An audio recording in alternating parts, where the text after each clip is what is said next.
Pendant 4 semaines, elle a accueilli les plus grands nageurs du monde.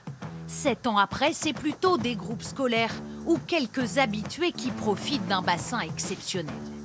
La piscine olympique à 88 millions d'euros est devenue piscine municipale, ouverte à tous et pour le même prix que n'importe quelle autre à Londres. Car dès sa conception, la ville planifiait déjà sa seconde vie.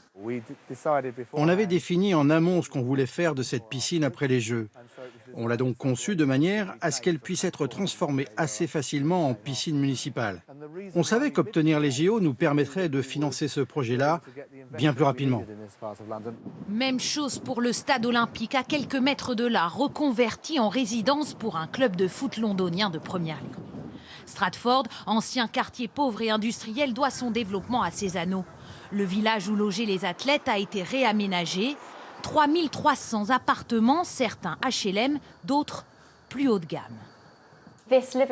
Dans ce séjour, par exemple, à l'époque des JO, on logeait jusqu'à 3 athlètes. Bien sûr, il y avait des cloisons pour séparer les pièces. Il n'y avait pas de cuisine. On a fait des travaux dès que les JO se sont terminés. À la clé pour les résidents, des commerces, des entreprises, donc des emplois et un quartier en plein essor. Ce n'est pas devenu un gouffre financier comme dans les autres villes qui ont accueilli les JO. Ce quartier s'est développé et tous les équipements sportifs nous servent, à nous les habitants. Revers de la médaille, selon ce député, les prix au mètre carré n'ont cessé de flamber depuis 2012.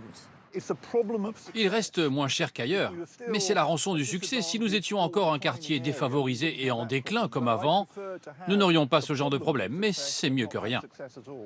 Réussir son après-JO. Pour Londres, qui a investi 350 millions d'euros depuis 2012, le pari est largement gagné.